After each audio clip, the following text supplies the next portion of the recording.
Welcome to Ignite Elections Update, your weekly deep dive into the people, parties, and power moves shaping Guyana's 2025 general and regional elections. I'm Ramona Luthi, and every week we plan to bring you up to speed on the candidates, campaigns, key deadlines, and the big issues that matter to voters like you. Nomination day has come and gone, and 7 political parties have made a bid to enter the race for Guyana's upcoming general and regional elections on September 1st. But what exactly is nomination day, and how do parties qualify to get on the ballot? Let's break it down. Nomination day is an important marker in the election calendar. It's the date on which political parties submit their official lists of candidates to the Guyana Elections Commission, proving that they have the support and structure needed to contest the elections. And it's not just one list. To contest the general elections, parties must submit 2 types of lists: a national top-up list and at least 6 geographical constituency lists. Let's start with the national top-up list. This list accounts for 40 of the 65 seats in the National Assembly. Each party must include a minimum of 42 candidates. At least 1/3 of these candidates must be women. The list must contain a named presidential candidate, a representative and deputy representative of the list, and support from 300 to 330 nominators. That's registered voters from across Guyana. So how did the parties measure up on nomination day? Let's take a look at who submitted what and how their lists stack up on key requirements like gender representation. A Partnership for National Unity, which submitted first, presented a national top-up list of 164 candidates. Ignite News analysis found 52 female candidates, which is about 31% of the list. It is important to note, however, that this was an examination of names which were obviously female, at least to us. The People's Progressive Party Civic have submitted a national top-up list of 126 candidates, of which 48 or 38% are women. The highest percentage of gender representation appears to be on the Alliance for Change list, where 22 of the 51 top-up candidates are women. That's 43%. Parties are also required to submit candidate lists for geographical constituencies. These constituencies, which correspond with the 10 administrative regions, account for the remaining 25 parliamentary seats. Region 1, Birima-Waini, has 2 seats. Region 2, Pomeroon-Supunam, has 2. Region 3, Essequibo Islands West Demerara, has 3. Region 4, Demerara-Mahaica, and Guyana's most populous region, has 7. Region 5, Mahaica-Berbice, has 2. Region 6, East Berbice-Corentyne, has 3. Region 7, Cuyuni-Mazuruni, has 2. Region 8, Putaro-Superuni, has 1. Region 9, Upper Takatu, Upper Essequibo, has 1. And Region 10, Upper Demerara-Berbice, has 2. Now, each party chooses which regions to contest and must submit a list of candidates for each of these regions. As mentioned before, to qualify for the general election, a party must submit lists in at least 6 geographical constituencies covering 13 or more seats.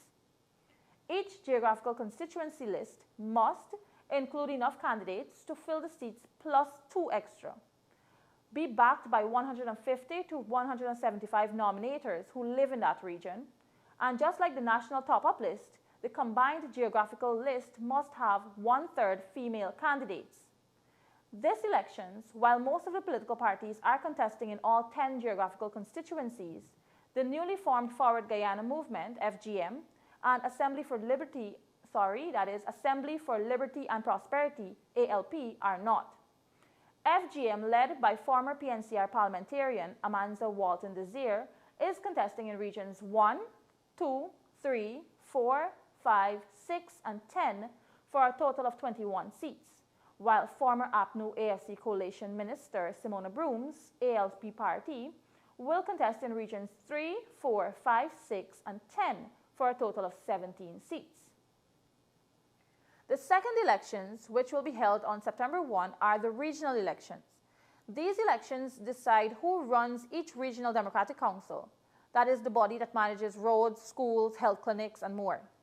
To contest regional elections, a party must submit separate regional lists of candidates. Candidates on the list must equal no less than the number of RDC councillors and no more than 10 extra. These lists must each have 150 to 175 nominators from that specific region. It must meet the 1/3 gender rule. Now, on screen, you'll see the distribution of RDC councillors across the 10 regions. Region 1 has 15, Region 2 has 17, Region 3 has 27, Region 4 has 35, Region 5 has 18, Region 6 has 30, Region 7 has 15, Region 8 has 15, Region 9 has 15, and Region 10 has 18. Following the submission of the lists, all eyes turn to the Guyana Elections Commission, which approves the list and identifies which parties make it onto your ballot.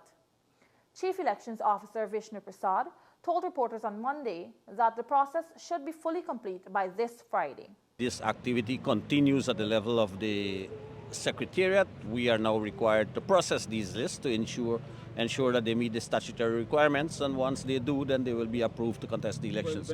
If they don't, they will be given an opportunity to remedy the defects, and once those are remedied, then they will go forward to be approved to contest the elections. Statutorily, it should end on Thursday. On Friday, we are scheduled as per our work plan to have the Commission approved list of candidates to contest the elections. And that is when the final list, the number and those lists that would be contested will be known. So far, at least 3 parties have been asked to review their regional candidate lists. One of those parties, the AFC, told Ignite News that GECOM had asked that they add more candidates, even though they maintain that they have more than the minimum required. To the maximum candidates. So why would you have a minimum and why would you have a maximum? It says no less than, no more than. Right? And that is every other election that the AFC has taken part, that has been applied. No less than, even including 2020, which I told Madam Chair, she was the chairperson, and she approved, GECOM approved list of it. In between that, and in 2011, a different CEO, a different chairperson, and they approved that. So I said, so she recognized that it's a departure from what they normally do, but we're not taking any chances with this new GECOM. So we've already completed it, and we'll probably officially submit it sometime next mid-afternoon. And that's it for this edition of Ignite Elections Update. As the countdown to September 1 continues, we'll be following the campaign trail, tracking new developments, and making sense of the issues that matter to you. I'm Ramona Luthi. Thanks for watching, and see you next week. Don't forget to follow Ignite News on Facebook, Instagram, and YouTube for daily updates and special election features.